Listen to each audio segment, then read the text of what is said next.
this brief video, I'm going to explain how we took very poor surveillance video of a plane crash near Tampa, Florida, and used 3D animation and video analysis to create exhibits that helped secure a defense verdict in a very difficult case.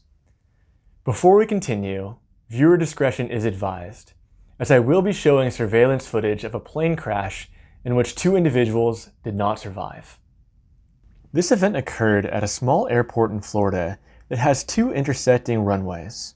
2 pilots attempted to take off at the same time, and one of the pilots had to perform an evasive maneuver to avoid striking the other aircraft.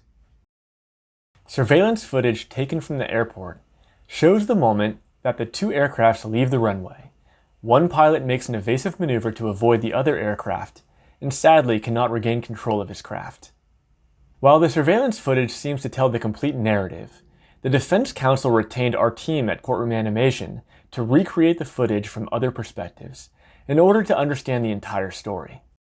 In order to recreate the event in a scientifically accurate way, we first create a 3D model of the environment. In this case, we used architectural blueprints and satellite data in order to recreate the environment. On other cases, we often use laser scan or point cloud data to accomplish this task. Next, we create a 3D computer-generated camera within our 3D model. This 3D camera is located at the exact same position as the surveillance camera was in real life, and also has the same orientation, focal length, and all other physical parameters of that camera. We are now looking at our accurate 3D model through our accurate 3D camera. We now overlay the source surveillance footage on top of our 3D world, and you can see how well they match up. Finally, we are able to place 3D models of the aircrafts at the exact same positions as they were caught on the surveillance camera.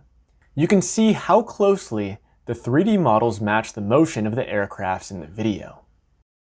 There are a few other technical steps to validate the accuracy of the recreation, but this is essentially the entire process of recreating the surveillance footage.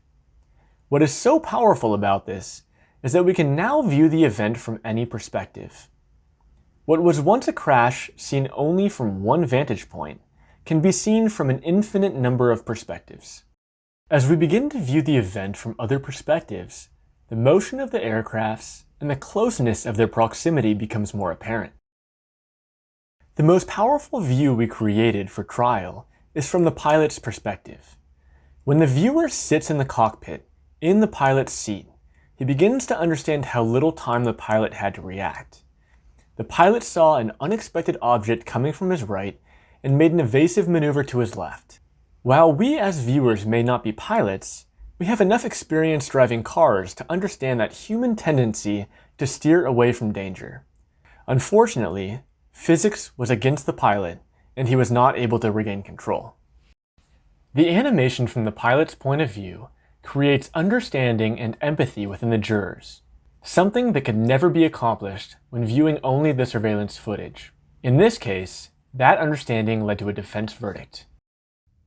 These same techniques of video analysis, 3D camera matching, and 3D animation can be used for any case that has surveillance footage, whether it's from a surveillance camera, a cell phone, a police body-worn camera, or any other device that takes video or pictures.